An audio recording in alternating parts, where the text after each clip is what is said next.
CS 304 software engineering में जो topic आज हम डिस्कस करने वाले हैं वो हैं कैरेक्टरिस्टिक्स ऑफ सॉफ्टवेयर। सॉफ्टवेयर की क्या कैरेक्टरिस्टिक्स होती हैं, और दूसरा टॉपिक जो आज हम डिस्कस करेंगे वो है software matrices, means measures of software. Software को किस तरह मेजर किया जाता है। सबसे पहले लेते हैं अपन कैरेक्टरिस्टिक्स ऑफ सॉफ्टवेयर। पहली कैरेक्टरिस्टिक्स ये है कि सॉफ्टवेयर इज डेवलप्ड और engineer, it is not manufactured in the classical sense. इसका क्या मतलब है कि सॉफ्टवेयर को का डेवलपमेंट किया जाता है या उसे इंजीनियर्ड किया जाता है, इसकी मैन्युफैक्चरिंग नहीं होती है। जैसे कि हार्डवेयर कंपोनेंट्स होते हैं, उनकी क्या होती है, मैन्युफैक्चरिंग होती है। उनकी क्या होती है, मैन्युफैक्चरिंग होती है। लेकिन सॉफ्टवेयर को डेवलप या इंजीनियर्ड किया जाता है, इट इज़ नॉट मैन्युफैक्चर्ड, इसकी मैन्युफैक्चरिंग नहीं होती है। हालांकि कुछ सिमिलरिटीज़ होती है सॉफ्टवेयर डेवलपमेंट और हार्डवेयर मैन्युफैक्चरिंग में, लेकिन कुछ एक्टिविटीज़ इसमें कम्प्लीटली एक दूसरे से डिफरेंट होती है। ठीक है, दोनों एक्टिविटीज़ में, ठीक है, चाहे सॉफ्टवेयर डेवलपमेट हो या हार्डवेयर मैन्युफैक्चरिंग, इसमें हाई क्वालिटी अपने को कैसे प्राप्त हो सकती है, अच्छे डिज़ाइन के द्वारा। ठीक है, लेकिन मैन्युफैक्चरिंग फेसेस होती है हार्डवेयर के लिए, वो उसके लिए क्या क्रिएट कर सकती है, क्वालिटी प्रॉब्लम्स क्रिएट कर सकती है सॉफ्टवेयर की तुलना में अधिक। ठीक है, दूसरी इंपॉर्टेंट कैरेक्टरिस्टिक सॉफ्टवेयर की होती है, software does not wear out. Software wear out नहीं होता है।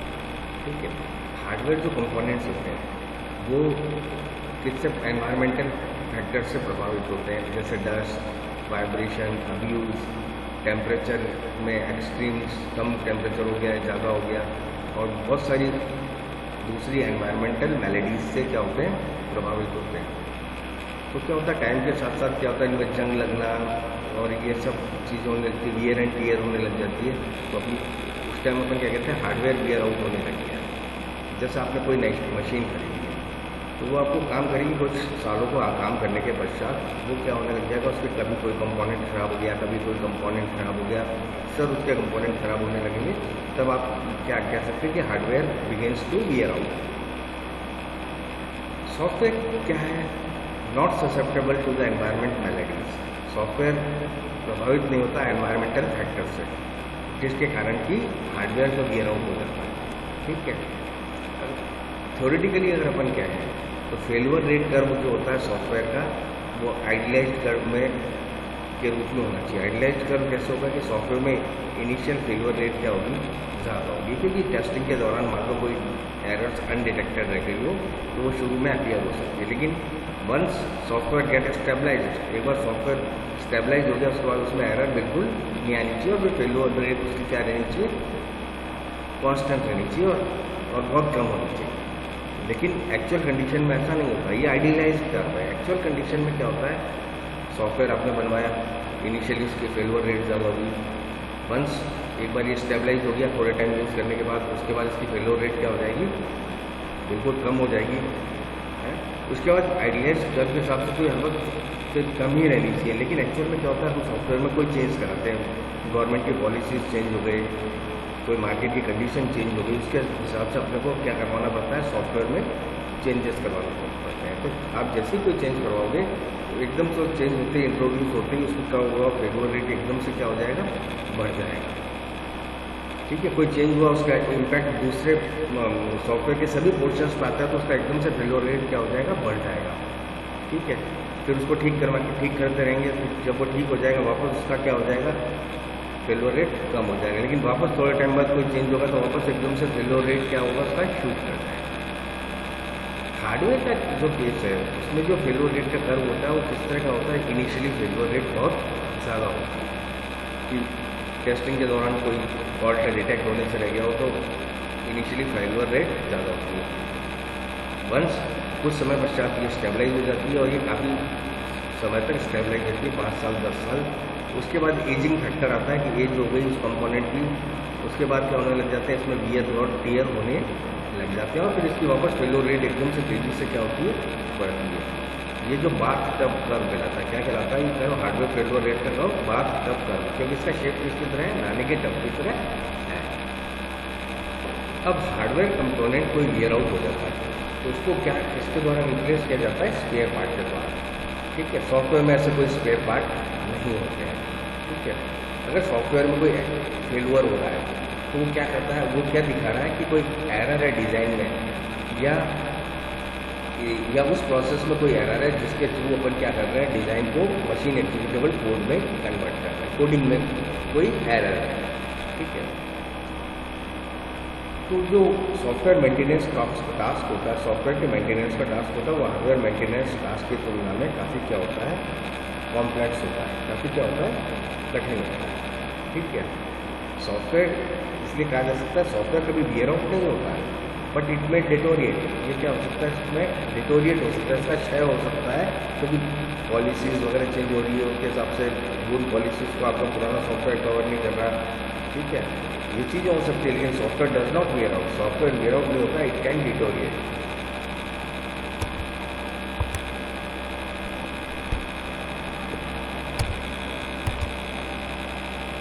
तीसरी कैरेक्टरिस्टिक्स है जो ये मैंने कर्व बता रखे, हार्डवेयर फेलुअर कर्व और सॉफ्टवेयर फेलुअर कर्व।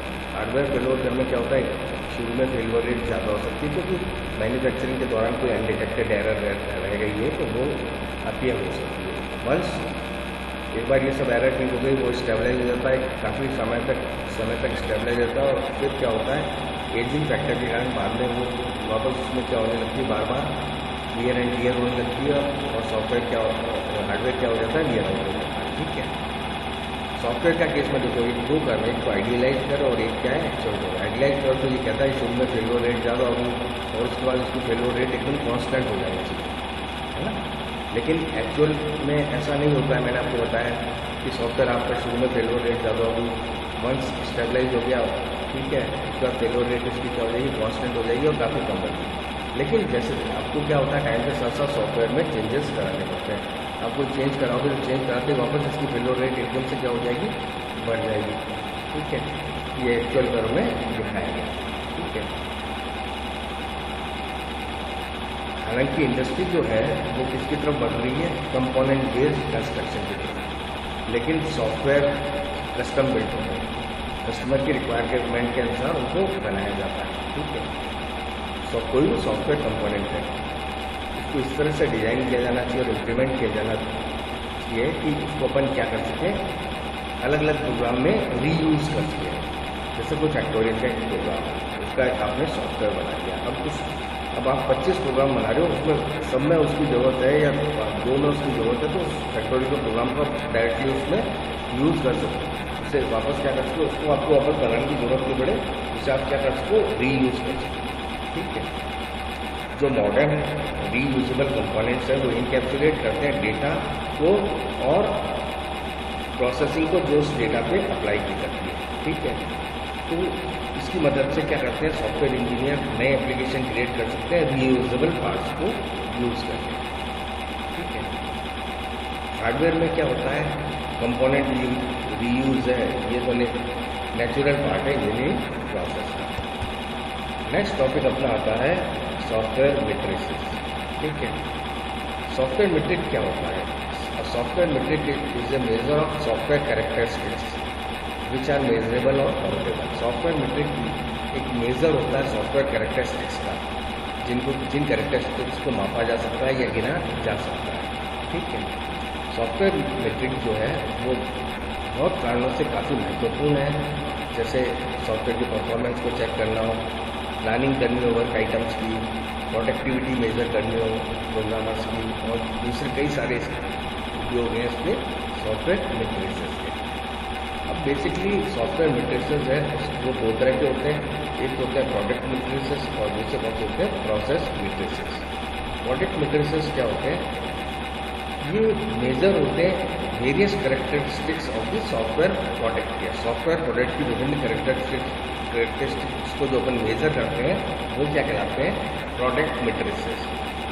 जो दो इम्पॉर्टेंट कैरेक्टरिस्टिक्स होती है सॉफ्टवेयर की वो क्या है, पहली तो होती है size and complexity of the software, उसका साइज क्या है, उसकी कॉम्प्लेक्सिटी कितनी है, और दूसरा है क्वालिटी और रिलायबिलिटी ऑफ द सॉफ्टवेयर, ठीक है। दूसरे आपके कौन से होते हैं, प्रोसेस मेट्रिसेस, ठीक है। ये मेजर्स किसके होते हैं, various characteristics of the software development process. Software development process की जो वेरियस कैरेक्टरिस्टिक्स होती है, ये उसका मेजर होता है। जैसे दो प्रोग्रामर किसी प्रोग्राम को बना रहे हैं, उसमें से जावा में बना रहे हैं, एक प्रोग्रामर को तो जावा बहुत अच्छी आती है, एक को बिल्कुल नहीं आती, तो नेचुरल है कि डेवलपमेंट प्रोसेस में किसको कम टाइम लगेगा, जिसको जावा अच्छी तरह आती है। इसी तरह एक ने बहुत अच्छा एल्गोरिथम यूज़ किया, एक ने पुअर एल्गोरिथम यूज़ किया, तो अच्छा एफिशिएंट प्रोग्राम किसका बनेगा, जिसने अच्छा एल्गोरिथम यूज़ किया। ठीक है, ये किस लिए काम में आते हैं, कैरेक्टरिस्टिक ऑफ मेथड्स को मेज़र करने में, टेक्निक्स को, टूल्स को, ठीक है, जो कि सॉफ्टवेयर को डेवलप करने के काम में आते हैं। जैसे कोई व्यक्ति है, वो सॉफ्टवेयर डेवलपमेंट के लिए 8 घंटे प्रतिदिन काम करता है और दूसरा व्यक्ति 4 घंटे प्रतिदिन काम करता है, तो डेवलपमेंट टाइम किसका ज़्यादा है, 8 घंटे प्रतिदिन लगा रहा है, तो ये भी किसमें आएगा, आपका प्रोसेस मैट्रिसेस। अब क्लासिफिकेशन दिया हुआ है सॉफ्टवेयर मैट्रिसेस का, प्रोडक्ट और प्रोसेस। ठीक है, इसमें प्रोडक्ट मैट्रिसेस दो तरह के होते हैं, स्टैटिक मैट्रिसेस और डायनामिक मैट्रिसेस। अपने को लिए 3 इंपॉर्टेंट है केवल, एक तो साइज मैट्रिसेस, अपने लिए इंपॉर्टेंट कौन से, साइज मैट्रिसेस। साइज में 3 आपके आते हैं, तो LOC लाइन ऑफ कोड, एक टोकन काउंट और एक फंक्शन काउंट। ठीक है, पहले लेते हैं size oriented matrices. Size oriented में पहला कौन सा आता है आपका, LOC matrix, lines of code matrix. ये सबसे पुराना और सबसे सिंपल मैट्रिक है for calculating the size of a computer program. Computer के प्रोग्राम को साइज को निर्धारित करने के लिए ये सबसे पुराना और सबसे सिंपल मैट्रिक है। ठीक है, ये जनरली इसको किसके काम में लिया जाता है, कैलकुलेटिंग और comparing the productivity of programmers की प्रोडक्टिविटी को कैलकुलेट करने में और कंपेयर करने के लिए काम में लिया जा सकता है। सपोज दो प्रोग्राम, एक कर रहा है 2000 लाइन्स पर वीक कोड और एक दूसरा क्या कर रहा है 1000 लाइन्स पर वीक कोड कर रहा है, तो अपन दोनों की प्रोडक्टिविटी को आपस में कंपेयर कर सकते हैं। ठीक है, ये जो मैट्रिक्स है वो किसके द्वारा डिराइव किए जाते हैं, normalising the quality and productivity measures by considering the size of product as a metric. उसमें साइज ऑफ जो प्रोडक्ट है उसको किसकी तरह काम में लिया जाता है, मैट्रिक की तरह, और उसको क्या किया जाता है, क्वालिटी और प्रोडक्टिविटी मेजर्स को क्या किया जाता है, नॉर्मलाइज किया जाता है। ठीक है, अब जो इम्पोर्टेंट पॉइंट्स हैं लाइन ऑफ कोड मेजर्स के मैट्रिक के, और क्या है, ये ओल्डर मेथड है, ये तब काम में आता था जब फोरट्रॉन और कोबल लैंग्वेज बहुत पॉपुलर थी। ठीक है, प्रोडक्टिविटी को अपन किसके रूप में डिफाइन किया जाता है इसमें, KLOC पर effort. KLOC means low lines of code, और एफर्ट क्या इसमें किया जाता है, पर्सन्स मंथ्स। जैसे 50,000 lines of code oblique 8 persons and 4 months, 8 व्यक्तियों ने 4 महीने काम करके 50,000 लाइन ऑफ कोड डेवलप किया। साइज ओरिएंटेड मैट्रिसेस है वो किस पर डिपेंड करते हैं, प्रोग्रामिंग लैंग्वेज पे। ठीक है, अब क्योंकि प्रोडक्टिविटी किस पे डिपेंड करती है, ये दो लाइन्स ऑफ कोड पे, तो असेंबली लैंग्वेज जो है उसमें क्या होगा, ज़्यादा प्रोडक्टिविटी होगी, क्योंकि उसके स्टेटमेंट क्या होते हैं, बहुत छोटे छोटे होते हैं। ठीक है, जितनी ज़्यादा एक्सप्रेसिव होगी प्रोग्रामिंग लैंग्वेज उतनी ही प्रोडक्टिविटी उसमें क्या होती है, कम होगी। अब LOC मेथड जो है मेजरमेंट का, ये विजुअल प्रोग्रामिंग को अप्लाई नहीं करता, ये किससे अप्लाई नहीं करता, विजुअल प्रोग्रामिंग लैंग्वेजेस पे नहीं करता। अब इसमें भी लेकिन एक प्रॉब्लम ये आती है कि क्या होता है, अलग अलग ऑर्गेनाइजेशन है, वो LOC को काउंट करने के लिए अलग अलग तरीके काम में ले लेते हैं। कोई ऑर्गेनाइजेशन है वो तो ब्लैंक लाइन को भी एक लाइन की तरह काउंट कर रहा है, या कमेंट्स को भी केस की तरह काउंट कर रहा है, एक लाइन ऑफ कोड की तरह काउंट कर रहा है। लेकिन दूसरा ऑर्गेनाइजेशन है वो कमेंट्स को लाइन ऑफ कोड की तरह काउंट नहीं कर रहा है, वो केवल वही एग्जीक्यूटेबल स्टेटमेंट्स को ही लाइन ऑफ कोड की तरह काम में ले रखे हैं। तो एक स्टैंडर्ड की ज़रूरत रहती है कि सब ऑर्गेनाइजेशन है सेम स्टैंडर्ड को फॉलो करें। उस स्टैंडर्ड जो बनाया गया उसमें ये किया गया है कि केवल जो एग्जीक्यूटेबल स्टेटमेंट है उसको किस पर काउंट किया जाता है, लाइन ऑफ कोड में। ब्लैंक स्टेटमेंट को या कमेंट्स को उसको लाइन ऑफ नहीं किया जाता, काउंट नहीं किया जाता। तो ये यूनिवर्सली एक्सेप्टेड नहीं होता है ये LOC वगैरह। अब इसका एडवांटेज क्या है कि ये बहुत ही सिंपल है मेज़र करने में, लाइन ऑफ कोड को मेज़र करना है, लेकिन इसके कुछ डिसएडवांटेजेस भी हैं। ये केवल एक स्पेसिफिक व्यू देखता है, साइज का लंबाई क्या देखता है, लेंथ। ये फंक्शनैलिटी और कॉम्प्लेक्सिटी को कंसिडर नहीं करता है। लेकिन एक्चुअल प्रोग्रामिंग में क्या होती है, कुछ लाइन तो कोड करने में बहुत सिंपल होती है और कुछ लाइन्स क्या होती है, बहुत कॉम्प्लेक्स होती है कोड करने में। लेकिन ये दोनों लाइन को क्या देता है, इक्वल वेटेज देता है। दोनों लाइन्स को क्या देता है, इक्वल वेटेज देता है। ठीक है। अब बैड सॉफ्टवेयर कोई डिज़ाइन होगा, उसमें क्या हो सकता है, एक्सेसिव लाइन ऑफ कोड होती है, उसमें बहुत अत्यधिक लाइन ऑफ कोड होती है। ये लैंग्वेज डिपेंडेंट होता है और यूजर से आसानी से समझ नहीं पाता। ये आपका LOC मेजर है, lines of code matrix. Next आता है आपका token count. Halstead software matrices. Halstead के अकॉर्डिंगली कोई कंप्यूटर प्रोग्राम होता है, वो क्या होता है, इम्प्लीमेंटेशन होता है एल्गोरिथम का। इसका इम्प्लीमेंटेशन होता है एल्गोरिथम का, जिसको क्या कंसिडर किया जाता है, कलेक्शन ऑफ टोकन्स। उसको क्या माना जाता है कि कलेक्शन ऑफ टोकन्स है। टोकन्स जो है वो ऑपरेटर हो सकते हैं या आपके क्या हो सकते हैं, ऑपरेंड हो सकते हैं। ठीक है। सारे जो सॉफ्टवेयर साइंस के मैट्रिसेस हैं, ठीक है, उसको इन बेसिक सिंबल्स की मदद से, ऑपरेटर और ऑपरेंड की मदद से एक्सप्रेस किया जा सकता है, डिफाइन किया जा सकता है। ये सिंबल्स क्या कहलाते हैं, आपके टोकन्स। जो बेसिक मेजर होते हैं, जैसे N1 है, स्मॉल n1 क्या है, count of unique operator. Small n2 क्या है, count of unique operands. Capital N1 क्या शो कर रहा है, count of total occurrences of operators. और कैपिटल N2 क्या शो कर रहा है, count of total occurrences of operands. ठीक है। तो साइज ऑफ द प्रोग्राम को एक्सप्रेस किया जा सकता है, capital N equal to N1 plus N2। ये क्या है, count of total occurrences of operators plus count of total occurrences of operands. तीसरा मेथड आता है आपका साइज मैट्रिसेस के लिए, कौन सा, फंक्शन पॉइंट एनालिसिस। ठीक है। फंक्शन पॉइंट एनालिसिस किस लिए काम में आता है, एस्टिमेट करने के लिए सॉफ्टवेयर प्रोजेक्ट। ठीक है। इसमें इसकी टेस्टिंग भी इंक्लूड होता है। ठीक है। जो फंक्शनल साइज होता है प्रोडक्ट का, वो किसके कैसे मेजर किया जाता है, in terms of function point. Function point के टर्म्स में उसको मेजर किया जाता है, जो कि एक स्टैंडर्ड है measurement to measure the software application. ठीक है। सॉफ्टवेयर एप्लीकेशन को मेजर करने के लिए एक स्टैंडर्ड है। ठीक है। इसमें बेसिकली होता क्या है, कोई भी बड़ा प्रोग्राम है, मान लो 2 लाख लाइन का प्रोग्राम है, अब उसको एक एक लाइन को काउंट करोगे तो काउंटिंग भी आपकी सही नहीं होगी और वो बहुत कॉम्प्लेक्स कार्य हो जाएगा। इंस्टीड ऑफ दैट, इसमें क्या किया जाता है कि प्रोग्राम को मॉड्यूल्स में तोड़ दिया जाता है? और ये मॉड्यूल लगभग क्या होने चाहिए, समान साइज का होना चाहिए। जैसे 40 से 50 लाइन का हर मॉड्यूल है। ठीक है। अब मान लो मेरा कोई बड़ा प्रोग्राम है, उससे मैंने 50 मॉड्यूल में तोड़ दिया और हर मॉड्यूल का साइज़ क्या है, 40 से 50 लाइन है। तो अब इसका टोटल साइज़ को निकालना, एस्टिमेट करना आसान पड़ जाता है कि टोटल मॉड्यूल कितने हैं, 50 इंटू हर मॉड्यूल में कितनी लाइन है, 50। तो टोटल लाइन्स कितनी होगी इसमें, 2500। ठीक है। तो बेसिक और फंक्शनल प्राइमरी पर्पस क्या है, फंक्शनल पॉइंट एनालिसिस का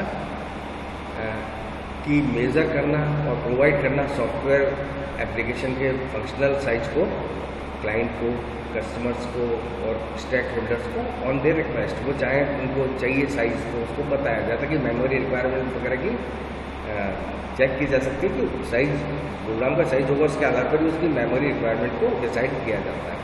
ठीक है। इसके अलावा इसका क्या उपयोग होता है, ये किस मेजर करने के काम में आता है, सॉफ्टवेयर प्रोजेक्ट डेवलपमेंट, उसके साथ साथ उसकी maintenance through out the project, पूरे प्रोजेक्ट के दौरान, irrespective of the tool and technology. इससे कोई संबंध नहीं कौन से टूल्स और टेक्नोलॉजीज काम में लिए गए हैं। ठीक है। That's all. Okay, thanks.